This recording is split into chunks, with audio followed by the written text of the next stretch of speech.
नमस्कार मित्रांनो, आपलं पुन्हा एकदा स्वागत आहे टार्गेट द एम या यूट्यूब चॅनलवर. तर आतापर्यंत आपण स्टील स्ट्रक्चरचं थिअरॉटिकल पार्ट कंप्लीट केलेला आहे आणि आज आपण काही क्वेश्चन्स बघणार आहे. हे MCQ basically Gupta and Gupta पुस्तकमध्ये मी घेतलेले आहेत. 15 ते 20 MCQ असतील आणि मी असेच स्टील RCC आणि सॉंगचे सुद्धा काही MCQ गुप्ता अँड गुप्ता पुस्तकमधले घेतलेले आहेत. तर चला मग चालू करूया.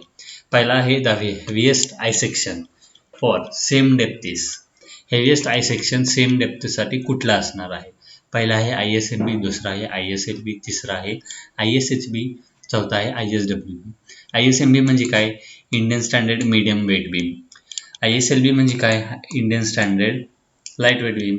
ISHB म्हणजे काय? Indian standard heavy weight beam. ISW म्हणजे काय?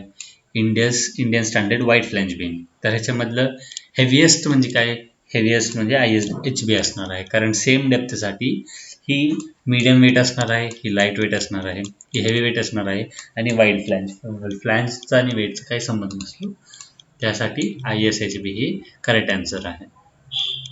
पुढचा आहे in case of single angle in tension connected by one angle leg the net effective area as per IS 800 is.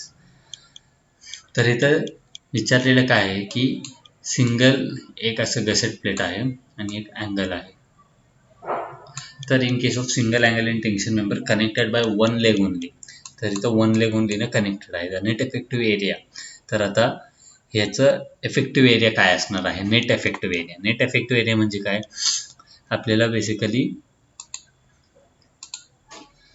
हे एरिया काढावा लागतो. आता हे जे ग्रीनमध्ये दिसतं तुम्हाला, म्हणजे याच्यामधून हे जे आपलं बोल्टचा एरिया आहे ते आपल्याला डिडक्ट करावं लागेल.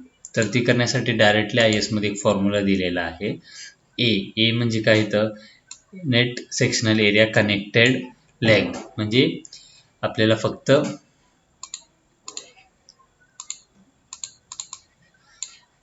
एक मिनिट अजून एकदा डायग्राम काढतो मी.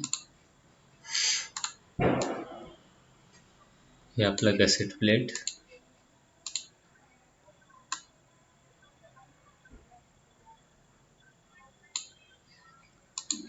हे आपलं एक अँगल,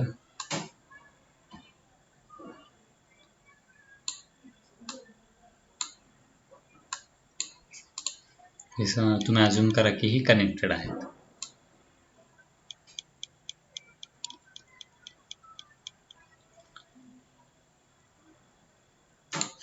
आणि आपण इथे एक बोल्ट प्रोव्हाइड केलेला आहे. आता ए म्हणजे काय? ए म्हणजे ही जी कनेक्टेड एरियाचा एरिया काढावा लागतो आपल्याला. आणि बी काय? एरिया ऑफ आउटस्टँडिंग लेग, ह्याला आपण आउटस्टँडिंग लेग म्हणतो. ह्याचा एरिया आपल्याला बी म्हणतो आणि ह्याचा एरिया आपण ए म्हणतो. तर ह्याच्यामध्ये आपल्याला काय करायचं आहे? ह्याचं डायरेक्टली फॉर्म्युला जी आहे ह्या तिन्हीपैकी एक आहे, कारण ग्रॉस एरिया ऑफ होल्स तर नसणार आहे. Gross area minus area of holes तर नसणार आहे. तर ह्याचा आन्सर जी करेक्ट आहे ते बी आहे. ए प्लस बी अपॉन 1 प्लस 0.33 बी बाय ए जर आपण केला तर आपल्याला डायरेक्टली ह्या सेक्शनचं एरिया आपल्याला भेटून जाईल.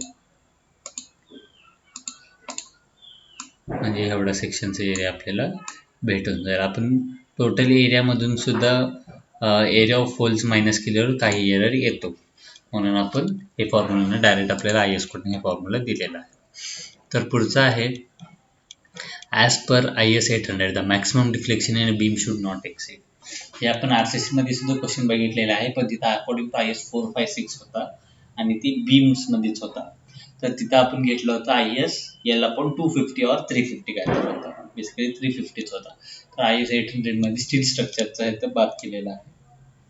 तर स्टील स्ट्रक्चरमध्ये हे जे असणार आहे ही याला पण 325 असणार आहे. पुढचं क्वेश्चन आहे when the bolts are subjected to reversal of stresses the most suitable type of bolt is. जेव्हा रिव्हर्सल ऑफ स्ट्रेसेसला आपण सब्जेक्टेड असतो बोल्ट, त्यावेळेस आपला मोस्ट सुटेबल बोल्ट कुठला असणार आहे? Black bolt, ordinal finish bolt, turn and fitted bolt और हाय स्ट्रेंथ बोल्ट. तर ह्याचा आन्सर आहे हाय स्ट्रेंथ बोल्ट. पुढचा आहे in a cross section of a weld throat is a. वेल्डच्या क्रॉस सेक्शनमध्ये थ्रोट काय आहे? Minimum dimension, average dimension, maximum dimension का नन ऑफ द अबोव. तर याचा आन्सर आहे मिनिमम डायमेन्शन असणार आहे. पुढचा आहे the effective length of A fillet weld should not be less than. हे आपण डायरेक्टली क्लॉज बघितलेलं होतं की 4 टाइम्स द वेल्ड साईज आहे. पुढचा आहे for standard 45 degree fillet the ratio of size of fillet to throat thicknesses. Throat thickness आणि size of फिलेटचं रेशो विचारलेला आहे 45 डिग्री अँगलसाठी. तर याचा आन्सर आहे C √2:1. But weld is specified by effective throat thickness, plate thickness, size of weld आणि penetration thickness.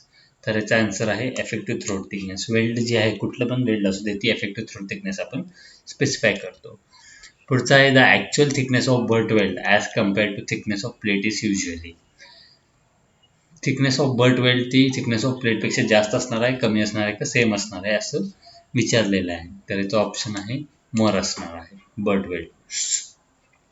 The stress at which material fractures under large number of reversal of stress is called. ह्याचा answer एन्डोरन्स limit आहे.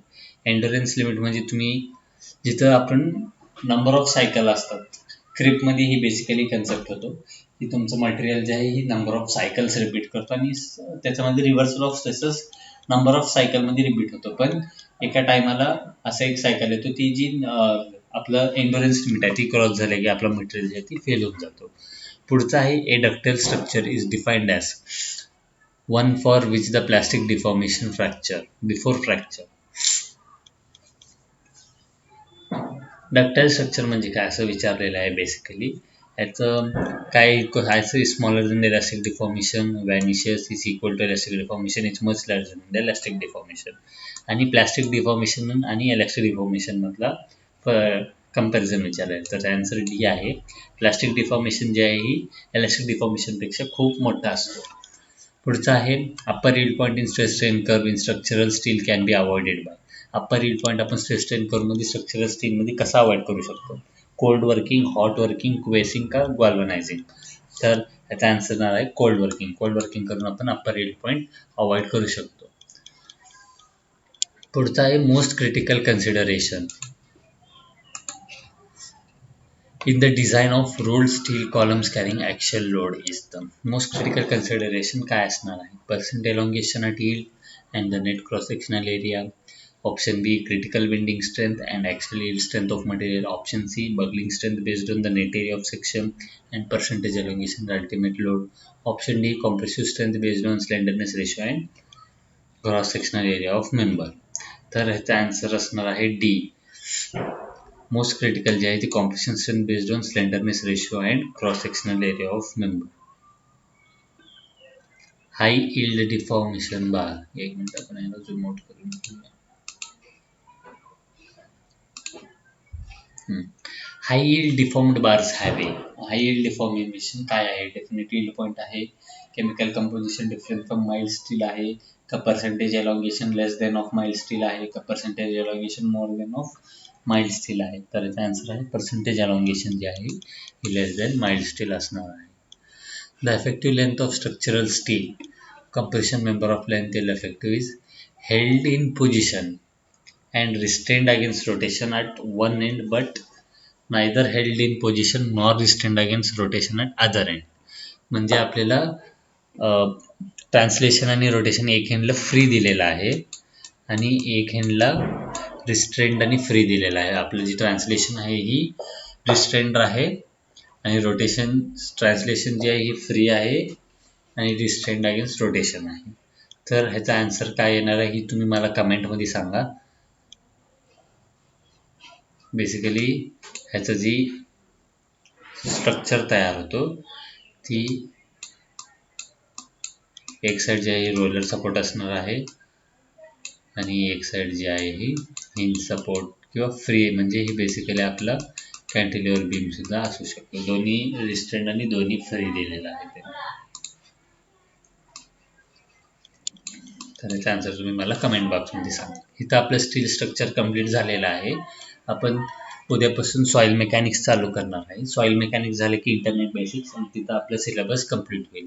तर चला मग भेटूया पुढच्या लेक्चरमध्ये. Thank you.